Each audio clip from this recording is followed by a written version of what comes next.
यानंतर थेट जाऊयात संजय राऊत बोलतायत तिथे.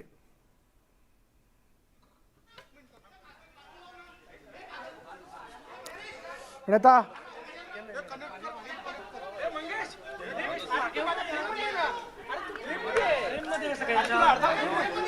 संजय राऊत हे नागपूरमध्ये आहेत. अर्थात या सगळ्या वेगवेगळ्या राजकीय घडामोडींवरती त्यांच्या प्रतिक्रिया देखील येत आहेत रोजच्या रोज, आणि आज देखील ते काय बोलतात हे बघणं फार महत्त्वाचं ठरेल. सर, महाविकास आघाडी सरकारनं घेतलेले जे निर्णय होते, संभाजीनगर, धाराशिवनगर आणि डी.वाय. पाटील नवी मुंबई एअरपोर्ट, ते सगळे निर्णय या सरकारनं जे आहेत ते रद्द केलेले आहेत. 5 निर्णय जे महाविकास आघाडी सरकारने घेतले होते त्याला स्थगिती दिली किंवा रद्द केले असं काल मला समजलं. आत्ताच माझं माननीय उद्धव ठाकरे साहेबांशी फोनवर चर्चा सुरू होती. त्या निर्णयामध्ये ठाकरे सरकारनं, खास करून उद्धव ठाकरे यांनी औरंगाबादचं संभाजीनगर केलं, उस्मानाबादचं धाराशिव केलं, त्यानंतर मुंबई आंतरराष्ट्रीय विमानतळ नवी मुंबई त्याला लोकनेते दिबा पाटील यांचं नाव देण्याचा प्रस्ताव मंजूर केला. हे तिन्ही निर्णय जर फिरवले हे खरं असेल तर हे सरकार हिंदुत्वद्रोही आहे, महाराष्ट्रद्रोही आहे. औरंगाबादचं संभाजीनगर कधी करताय हा प्रश्न गेल्या काही काळापासून भारतीय जनता पक्षाचे लोक विचारत होते. धाराशिवविषयी त्यांची तीच भूमिका होती आणि दिबा पाटील यांचं नाव द्यावं यासाठी हेच लोक मोर्चे काढत होते, हेच लोक आंदोलन करत होते. माननीय उद्धव ठाकरे यांनी केंद्राची पर्वा न करता, इतर कोणाचीही पर्वा न करता अत्यंत हिमतीनं एका हिंदुत्ववादी भूमिकेतून लोकभावनेचा आदर म्हणून औरंगाबादचं संभाजीनगर, उस्मानाबादचं धाराशिव आणि नवी मुंबई आंतरराष्ट्रीय विमानतळाला दिबा पाटील यांचं नाव देण्याचा निर्णय घेतला. आणि जर फडणवीस आणि शिंदे यांच्या सरकारनं, शिंदे गटाच्या सरकारनं या निर्णयाला स्थगिती दिला असेल तर यांच्यासारखे ढोंगी लोक नाहीत. मुळात हे सरकार बेकायदेशीर आहे, हे सरकार घटनाबाह्य आहे. या सरकारला हे निर्णय फिरवण्याचा अजिबात अधिकार नाही, कारण या सरकारबाबतचा निर्णय अद्याप सर्वोच्च न्यायालयात व्हायचा आहे, इतकंच मी सांगतो. काय साध्य केलं या सरकारनं हे निर्णय? नाही, काय साध्य केलं हा प्रश्न तुम्ही महाराष्ट्राचे उपमुख्यमंत्री देवेंद्र फडणवीस यांना विचारायला पाहिजे, मुख्यमंत्र्यांना विचारायला पाहिजे असं मी म्हणणार नाही, कारण त्यांच्या हातात काहीच नाही. देवेंद्रजी जे आहेत, मी आता नागपुरातून बोलतो, आपल्याला माहिती आहे, माझा त्यांना प्रश्न आहे, तुम्ही काय साध्य करताय? एका बाजूला तुम्ही शिवसेनेनं हिंदुत्व सोडलं म्हणून आक्रोश करताय राजकीय, आणि दुसऱ्या बाजूला तुम्ही या संदर्भात जे शिवसेनेनं निर्णय घेतलेले आहेत, जी लोकांची भावना आहे, लोकांचा आग्रह आहे औरंगाबाद संदर्भात, उस्मानाबाद संदर्भात, ते निर्णय तुम्ही स्थगिती कशा करता देत आहे? राजकीय निर्णयांचं मी समजू शकतो, आर्थिक निर्णय मी समजू शकतो, बुलेट ट्रेनविषयी मी समजू शकतो, आरेचा विषय तुमचा अत्यंत व्यक्तिगत जिव्हाळ्याचा होता, समजू शकतो, त्यात आम्ही संघर्ष करू. पण औरंगाबाद हा औरंगजेब तुमचा आता अचानक कसा काय नातेवाईक झाला? औरंगजेब तुमचा कोण लागतो की तुम्ही त्या निर्णयाला स्थगिती देताय? हा उस्मान कोण लागतो तुमचा निजामाच्या काळातला, की आम्ही धाराशिव केलं आणि तुम्ही उस्मानाबाद परत ठेवताय? दिबा पाटलांसंदर्भातला हा एक लोकभावनेचा आदर म्हणून घेतलेला निर्णय आहे, आणि त्याला तुम्ही सुद्धा तेव्हा पाठिंबा दिला होता. मला वाटतं हे सरकार गोंधळलेलं आहे. या सरकारच्या डोक्यावर जी टांगती तलवार आहे सर्वोच्च न्यायालयाची, त्याच्यामुळे त्यांचा मेंदू बधीर झालेला आहे, त्यांना काय काम करावं असं वाटत नाही आहे. त्याच्यामुळे फक्त स्थगिती आणि स्थगिती, पण स्थगिती देतानाही यांनी आपला विवेक हरवलेला आहे, एवढंच मी सांगतो.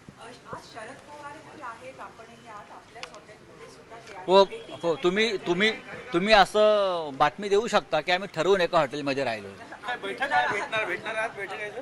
बघा, पवार साहेब इथे आहेत, वेळा जुळल्या तर माझी नक्कीच इच्छा आहे. आम्ही कालच त्यांना मी सांगितलं आहे की मी पण विदर्भात आहे. ते म्हटले मीही उद्या येतो आहो. तर आता मी चाललो रवी भवनला बैठकींसाठी, मग तिथून मला थोडं रामटेक भागात जाऊन यायचं आहे. पण नक्कीच पवार साहेबांशी माझं बोलणं झालेलं आहे आणि इथे असतानाही भेटेन त्यांना. काल मुख्यमंत्री एक सभा घेतली रात्री 2 वाजता वगैरे सभा झाली आणि त्यात म्हटलं की तुमचं नाव न घेता म्हटलं की तुम्ही शिवसेना संपवण्याची सुपारी घेतलेली. मी शिवसेनेचा मालक आहे का? ही शिवसेना बाळासाहेब ठाकरेंची आहे. लाखो शिवसैनिक या शिवसेनेसाठी प्राण द्यायला तयार आहेत. आम्ही निष्ठावंत शिवसैनिक आहोत. शिवसेनेबरोबर निष्ठेने राहणं बाळासाहेब ठाकरेंबरोबर, याला जर कोणी शिवसेना संपूर्ण म्हणत असेल तर निष्ठेच्या व्याख्या बदलाव्या लागतील. जसं संसदेमध्ये आता नवीन डिक्शनरी आणलेलं आहे, काही शब्द वापरायचे नाहीत बरं का. त्याच्यामध्ये ढोंगी हा शब्द वापरायचा नाही, भ्रष्ट शब्द वापरायचा नाही, गद्दार शब्द वापरायचा नाही. हे बहुतेक त्यांनी स्वतःवरचं कलंक धुण्यासाठी अशा प्रकारे त्यांनी केलं आहे. आम्ही गद्दार नाही, आम्ही शिवसेनेबरोबर आहोत आणि ही शिवसेना पुन्हा एकदा फिनिक्स पक्षाप्रमाणे आकाशात झेपावेल आणि महाराष्ट्राच्या सत्तेवर येईल, यासाठी आम्ही काम करतो. ही आमची पोटदुखी आहे. शिवसेना संपवण्याचा प्रयत्न करणारे भारतीय जनता पक्षानं आपल्याबरोबर नेलेले आहेत, त्यांना लखलाभ हो. काल मुख्यमंत्री बोलत असताना उपमुख्यमंत्री संसदेत धरणं पण करता येणार. संसदेमध्ये यापुढे काहीच करता येणार नाही, बोलता येणार नाही, हालचाल करता येणार नाही. हात पाय बांधून तोंडावर चिकटपट्ट्या लावून आम्हाला जावं लागेल. या देशामध्ये आणीबाणीपेक्षाही भयंकर परिस्थिती आहे. आजच मी असं जे काही निर्णय नव्याने त्यांनी केले त्याच्यामध्ये आणीबाणीत ज्यांनी सहभाग घेतला, तुरुंगवास भोगला, त्यांना पेन्शन देण्याच्या संदर्भातल्या निर्णयाला जी स्थगिती होती ती त्याने उठवली आहे. मग ती कशाकरता उठवली? ही नवीन आणीबाणी आहे. तुम्हाला अख्ख्या महाराष्ट्राला पेन्शन द्यावे लागेल त्याच्यामुळे, कारण आम्ही लढतोय आणीबाणी विरुद्ध. मुख्यमंत्री बोलत असताना उपमुख्यमंत्र्यांनी एक चिठ्ठी पाठवली होती, त्या चिठ्ठीची चर्चा जरा जास्त रंगलेली आहे. मुख्यमंत्री बोलत असताना उपमुख्यमंत्र्यांनी चिठ्ठी पाठवली, त्यामुळे कुठेतरी चांचाच अशी चर्चा कालपासून रंगलेली आहे. असं आहे की चिठ्ठ्या देतात, माईक खेचतात, शर्ट खेचतात, बरंच काय काय गमती महाराष्ट्रात पाहायला मिळत आहेत. त्याच्यावरती मी काय बोलणार? खरे मुख्यमंत्री देवेंद्र फडणवीसच आहेत.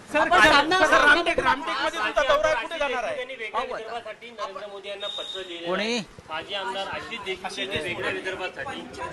75 राज्य करावे असं म्हटलेलं आहे. म्हटलंय लोकसंख्या लक्षात घेता राज्य लोकांच्या अपेक्षा पूर्ती करू शकत नाहीये. आशिष देशमुख यांनी पत्र लिहिलं आहे.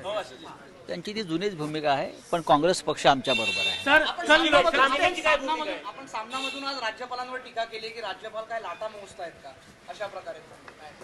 व लाटा मोदनाचे कार्यक्रम असू शकतो वेळ जात नसेल तर, कारण या महाराष्ट्रामध्ये एवढ्या घटना बाह्य गोष्टी घडत आहेत सध्या. राज्यपालांना कायदा आणि घटनेची फार चाड होती ठाकरे सरकार असताना. मग ती आता घटना त्यांनी समुद्रामध्ये कुठे नेली आहे का, बुडवली आहे का, हे पाहावं लागेल. ते घटनेचे रखवालदार आहेत, घटनेचे चौकीदार आहेत. चौकी कुठे वाहून गेली देखना पडेगा. अनपार्लिमेंटरी वर्ड्स बाबत जो निर्णय या देशामध्ये अनपार्लिमेंटरी काही नाहीये, सगळं पार्लिमेंटरी आहे. या देशात लोकशाही आहे. कोणताही शब्द इस देश में अगर कोई बोलता है कि कोई चीजें और शब्द अनपार्लिमेंटरी है, मैं मानने को तैयार नहीं हूँ. इस देश में जो चीजें होती है वो सब पार्लियामेंट्री होती है. ये देश सभ्य और संस्कारक्षम लोगों का देश है. ये देश की सबसे बड़ी ताकत विनम्रता है. अगर कोई ये मानने को तैयार नहीं तो मुझे लगता है उनको अब बताना पड़ेगा ये देश क्या है, देश का इतिहास क्या है. सर, आज कहा है कि संसद भवन परिसर में कोई प्रोटेस्ट नहीं होगा. ठीक आहे. तर नुकतंच शिवसेनेचे खासदार संजय राऊत यांनी पत्रकारांना विविध प्रश्नांची उत्तरं दिलेली आहेत. सर्वप्रथम आम्ही निष्ठावान शिवसैनिक असल्याचं त्यांनी म्हटलेलं आहे. तर शिवसेना ही काही माझी नाही, मी काही शिवसेनेचा मालक नाही, बाळासाहेब ठाकरेंची ही शिवसेना आहे आणि आम्ही निष्ठावान शिवसैनिक असल्याची प्रतिक्रिया संजय राऊत यांनी दिलेली आहे. स्वतःवरील डाग धुण्यासाठी शब्दांना काही बंदी घालण्यात आल्याचं सुद्धा त्यांनी म्हटलेलं आहे. तर गेल्या काही दिवसांपासून राज्यात जो सत्ता संघर्ष किंवा सत्ता नाट्य झालेला आहे, यामध्ये अनेक आरोप प्रत्यारोप केले जात आहेत. सत्ताधारी आणि विरोधकांकडून या आरोप प्रत्यारोपाची भाषा वापरली जाते. त्यामुळे शब्दांवर बंदी घालण्यात आलेली आहे. स्वतःचे डाग लपवण्यासाठी बंदी घालण्यात असल्याची प्रतिक्रिया संजय राऊतांनी दिलेली आहे.